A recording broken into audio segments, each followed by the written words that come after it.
Have you ever heard of friendships that defy all odds?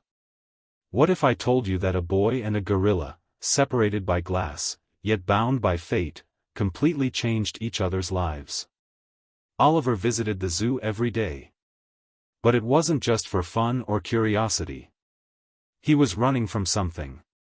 What no one knew was that behind every smile he exchanged with Coda, there was a painful secret, a story he couldn't tell.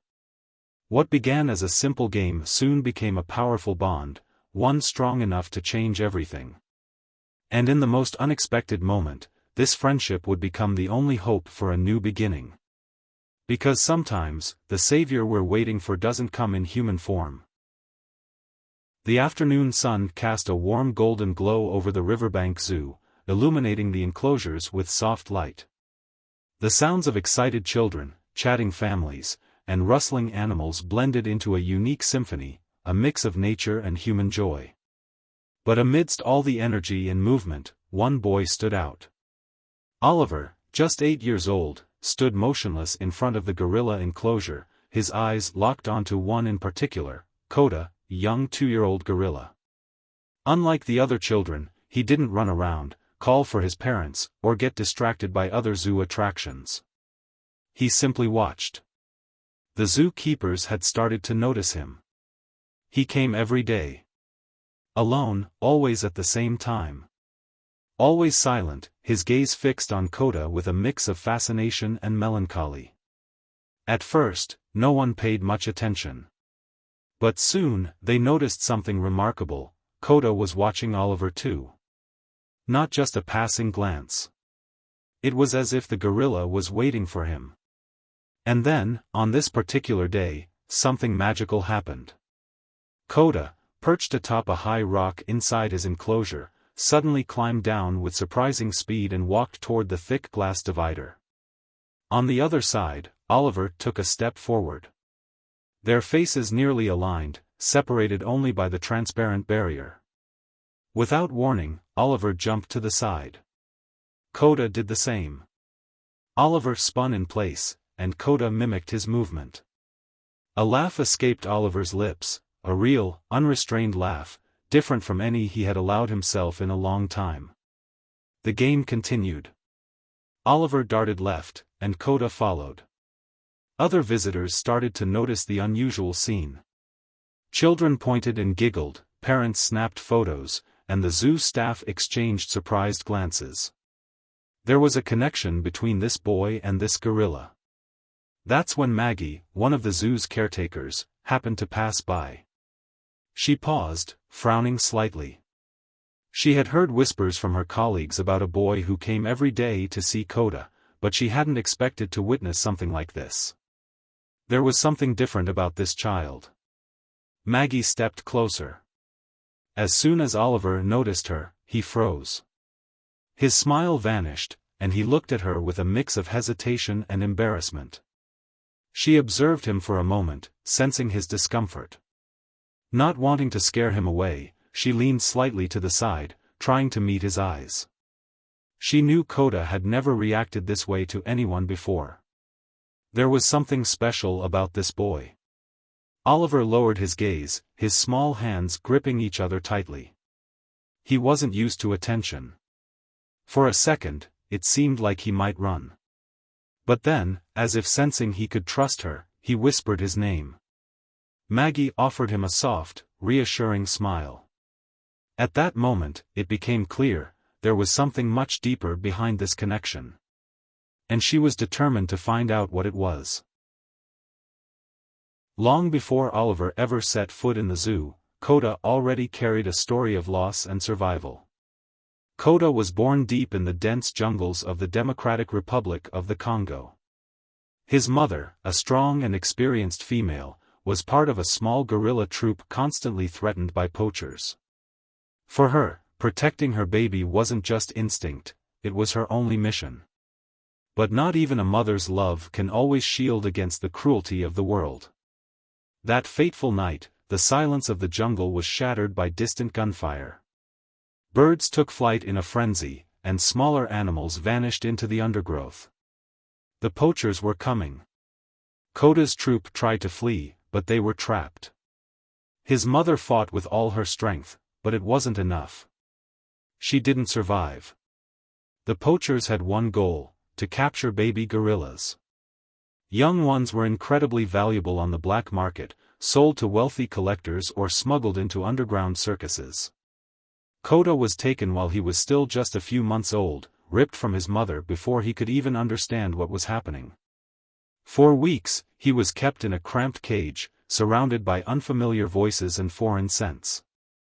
Gone was his mother. Gone was his troop. Gone was everything he had ever known. He no longer cried, perhaps because he had already learned that no one was coming to save him. But against all odds, fate gave him a second chance. A team of conservationists, working with local authorities, raided a wildlife trafficking outpost. The poachers fled, leaving behind a collection of animals in appalling conditions. Among them was a tiny, frightened gorilla, curled up in the corner of his cage, his wide eyes filled with fear. Rescuers took Kota to a wildlife sanctuary, where he received medical care, food, and safety. But the scars of trauma ran deep. He would never be the same. Experts knew Kota could never return to the wild. Without his troop, without proper socialization, survival was impossible. After months of rehabilitation, he was sent to one of the best conservation-focused zoos in the world, Riverbank Zoo. There, Kota found a new home. He was no longer in danger. He had food, shelter, and security. But something was still missing. The other gorillas accepted him, but Kota never truly fit in. He played, he interacted, but there was always something vacant in his eyes. As if he were waiting for something, or someone. Then, one day, Oliver appeared. And for the first time, Kota didn't feel alone. Days passed, and the friendship between Oliver and Kota grew stronger with each visit. Riverbank Zoo had become a sanctuary for both of them. Every day, at the same time, Oliver would appear at the gorilla enclosure. And every day, Kota would be waiting for him. The staff began to notice a change in the young gorilla's behavior. He had always been reserved, often keeping to the edges of the group, as if carrying an invisible weight. But with Oliver's arrival, Kota seemed more alive than ever. Their interaction went far beyond a simple game of mimicry. On cold mornings, Oliver would trace shapes on the foggy glass with his finger, and Kota, on the other side, would watch intently, trying to follow the invisible lines with his own thick fingers. Sometimes, Oliver would sit in front of the enclosure and simply talk. His forehead rested against the glass, his eyes locked onto the massive animal before him. Kota didn't understand his words, but he understood his pain. Other times, Oliver would run from one side to the other, and Kota would follow him enthusiastically. The boy would jump, pretend to hide, and the gorilla would mimic each movement with remarkable precision and delight. It was a silent dance, full of meaning. For the zoo visitors, it became an unexpected spectacle. Children laughed, pointed, and watched in awe at the unique connection between the boy and the gorilla. The staff, on the other hand, observed with a mixture of curiosity and admiration. But no one noticed it more than Maggie. She studied every movement, every reaction, every glance exchanged between them. This was more than just a boy interested in an animal. Oliver wasn't just looking at a gorilla. And Kota wasn't just looking at a human. They truly saw each other. And that's when Maggie realized, there was something deeper behind all of this. She knew Oliver came every day for a reason. But what was it? It was time to find out. If you followed the story this far, give it a like, subscribe to the channel and turn on notifications to hear more stories like this. Maggie had been watching Oliver for days. The way he interacted with Kota wasn't normal, it was something deeper, something far beyond a simple visit to the zoo. So that day, when Oliver arrived and sat in front of the glass, Maggie gathered her courage and approached him once more. This time, the boy didn't shy away from her gaze. She sat beside him without saying a word at first, simply watching Kota, who also seemed more attentive than ever. It was as if the gorilla knew that this moment mattered. Oliver sighed. He knew Maggie was trying to understand him. He could tell she wasn't judging him. And for the first time, he felt that maybe, just maybe, he could trust someone. So he started to speak. His voice was soft at first, hesitant, as if every word carried weight. But slowly, he told her about his life before he met Coda. About his mother. About what had happened. He explained that before they moved to this city, he and his mother had a home, a routine, a normal life. But little by little, everything started to fall apart. His mom worked tirelessly to support them on her own, but the money never seemed to be enough. Bills piled up. The rent was always overdue. Until one day, there was simply nowhere left to go. They were evicted. Oliver remembered the exact moment his mother got the news. The look on her face, the desperation, the guilt she felt, even though it wasn't her fault. From that point on, their lives became a series of uncertain days, cold nights, and an endless search for shelter. They slept in shelters, train stations, even on park benches. His mother tried everything to get a new job, but without a fixed address, without the right paperwork, without anyone to help her, doors kept shutting in her face. And in the midst of it all, Oliver felt himself disappearing. He stopped going to school. Stopped playing. Stopped speaking.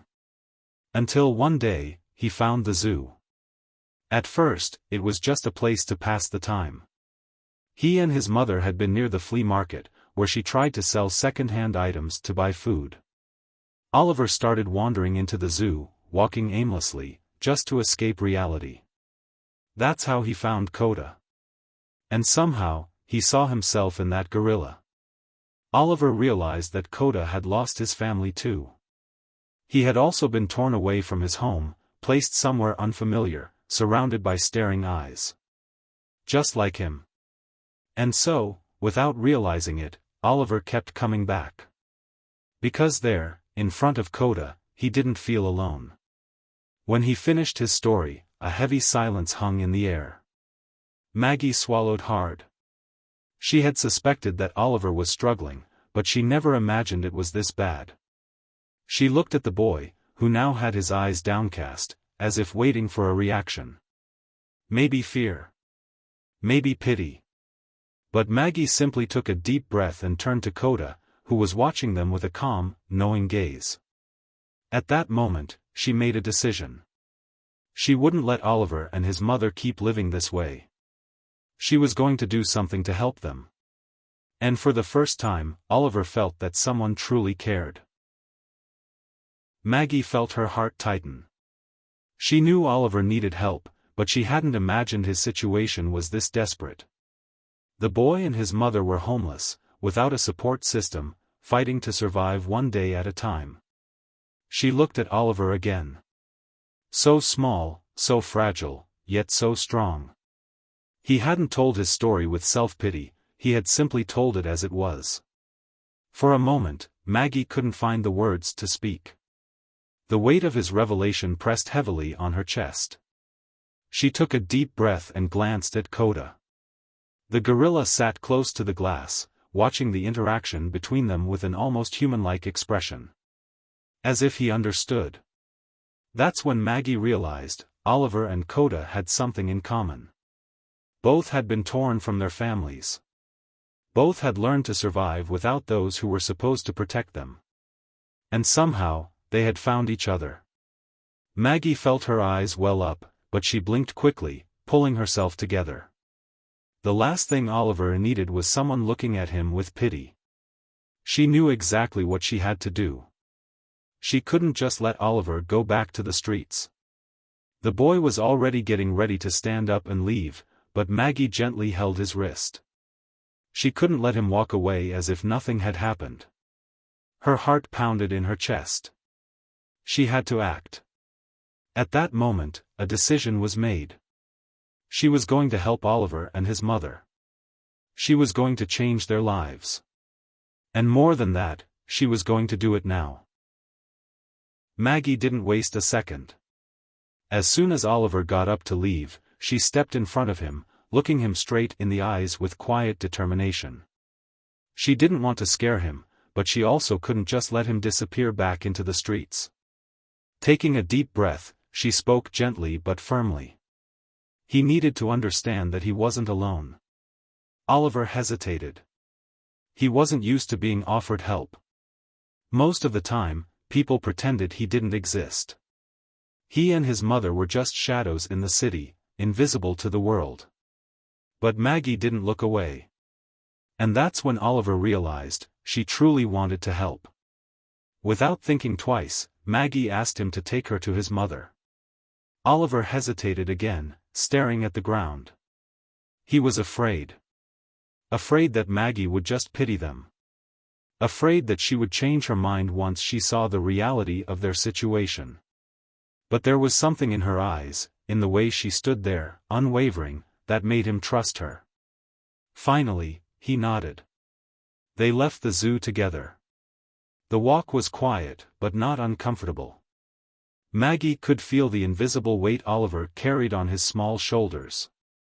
When they arrived at the place where he and his mother were staying, Maggie felt her stomach turn. A young woman sat huddled in a corner, wrapped in a thin, worn-out blanket. Her face was pale and lined with exhaustion. She was still young, but she carried the burden of a lifetime of struggles. The moment she saw Oliver approaching with a stranger, her body tensed. She instinctively pulled her son close, her grip protective, ready to defend him from whatever harm might come. She had learned the hard way that the world was not kind to people like them. Maggie knew she had to choose her words carefully. With a calm, gentle voice, she introduced herself. She told them about the zoo, about Coda, about how much Oliver had become part of their daily lives there. At first, the woman didn't know how to react. For so long, no one had shown them real kindness. But then, Maggie did something that no one else had ever done before. She offered help. A chance to start over. She explained that her brother owned a real estate company and could find them a small apartment, somewhere safe where they could finally leave the streets behind. She also promised to help Oliver's mother find a job, something stable, so she could rebuild their lives. A heavy silence filled the space. The woman covered her face with her hands.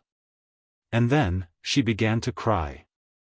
Oliver watched his mother, then turned to Maggie. He didn't know what to say. For so long, they had only been surviving. And now, for the first time, someone was giving them the chance to truly live. Maggie was changing everything. And at that moment, Oliver realized, maybe the world still had something good to offer after all. The next morning felt different. For the first time in a long while, Oliver and his mother didn't wake up to the cold streets. The small apartment Maggie had arranged for them wasn't fancy, but it was a home. It had sturdy walls, a warm mattress, and, most importantly, the security of knowing that no one would force them to leave. Oliver explored every corner of the tiny space like he was stepping into another world. He ran his hands along the walls, sat on the floor just to feel the solid ground beneath him. His mother cried several times that day. But this time, they weren't tears of despair. And Maggie was there, making sure this wasn't just a temporary dream. With the help of contacts from the zoo and around the city, she found a job for Oliver's mother. It wasn't glamorous, but it was enough to take the first step toward a better life. Slowly, reality began to shift. Oliver went back to school.